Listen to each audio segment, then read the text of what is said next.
Hi there! So today we talk about the teleportation problem, because there is an almost recent video on the Science Asylum where YouTubers say whether they would use or not teleportation, and basically the main problem is that one of identity. So if you disintegrate and appear on another place, is that person who appears in another place still you, or is it another person?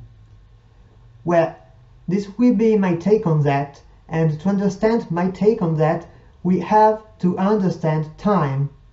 Yes, you will see why there is a correlation, and specifically, we will talk about eternalism first. According to eternalism, time doesn't flow. Eternalism is usually associated to special relativity.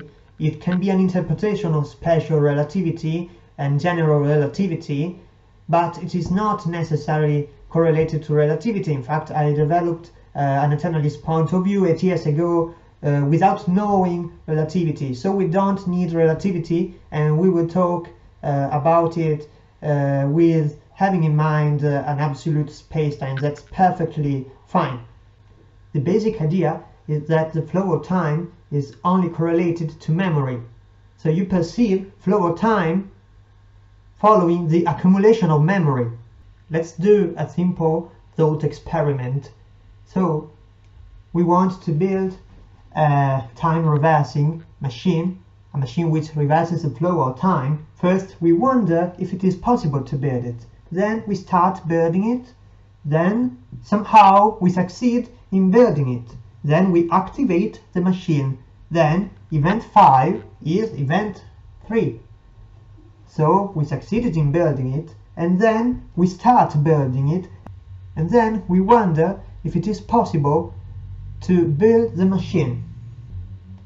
So first, time was flowing on the future and then on the past, but we didn't notice it was flowing in the past. When it was flowing in the past, we still were perceiving it flowing in the future, because of the reverse of time flow, we were losing information in our memory, so we couldn't remember the past, which was the future previously. So we did two observations. First observation: in any instant of time, we always perceive gaining information. We never and ever can perceive losing information, because when time flows backwards, even thought and memory flow backwards.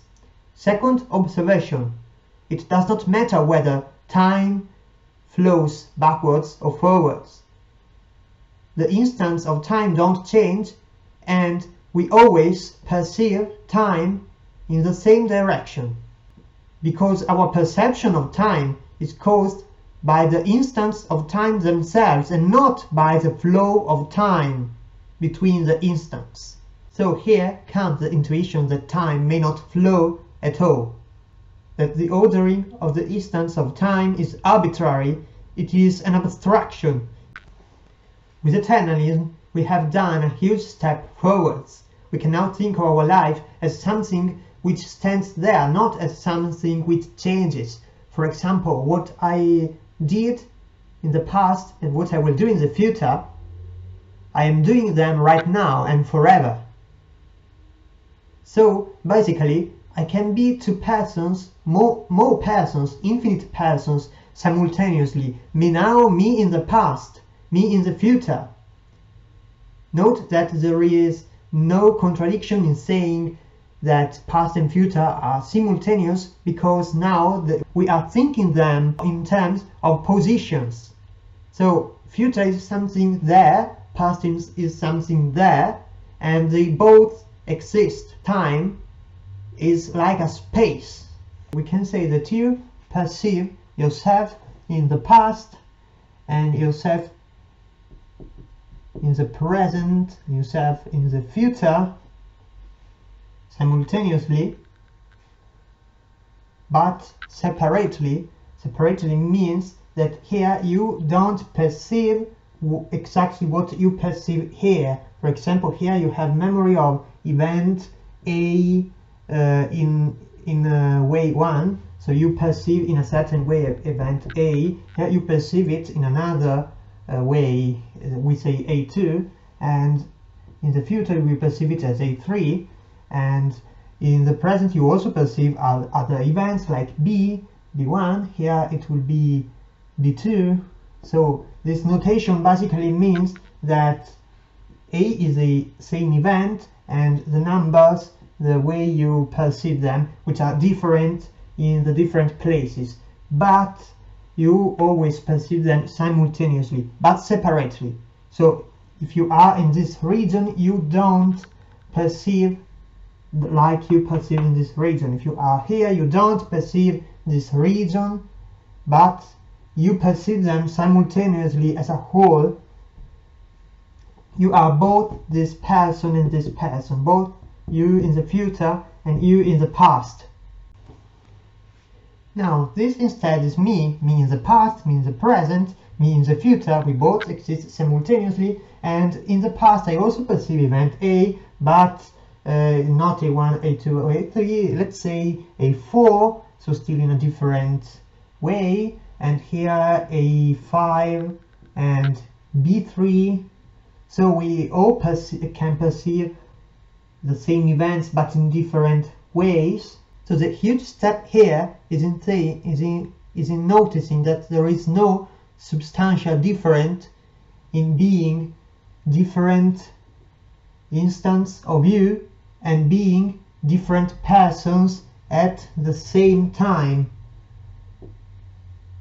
So the different instances of you and the different persons can be thought of as the same type of difference. So if you are your past and your future, you may also be my past and my future, because they are no more different from you than my future, and well, there may be similarities, and these similarities are what make you think you are one person, because you perceive a flow from the past to the future in only one body. But as this flow is an illusion, also being only one person is an illusion. So you are actually everyone.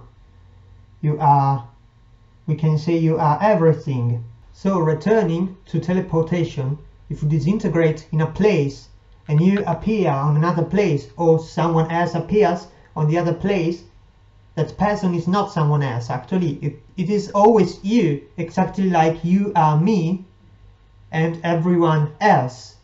We are everyone. We are only one person. That is my take on this problem and basically my philosophy.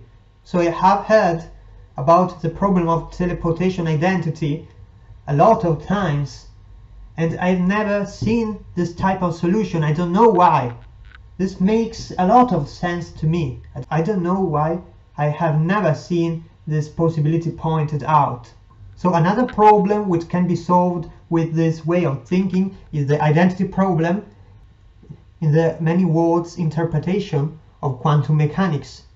Now, independently on whether there are or not many worlds, I don't know. However, it's interesting to explore this possibility with this way of thinking. So if there are more branches, the universe, so I am here, here and here, where do I go? Here, or this one is maybe another person, and which possibilities do I take? How many persons created?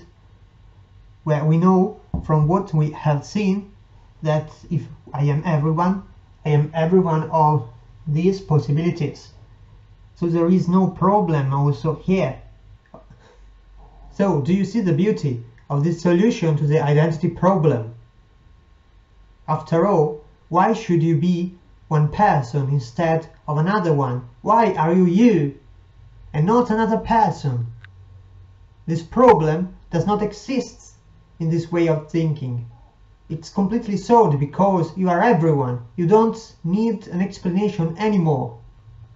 Also, if the events are not ordered, if there is not a universal ordering of the events, maybe the universe itself does not even have an actual structure.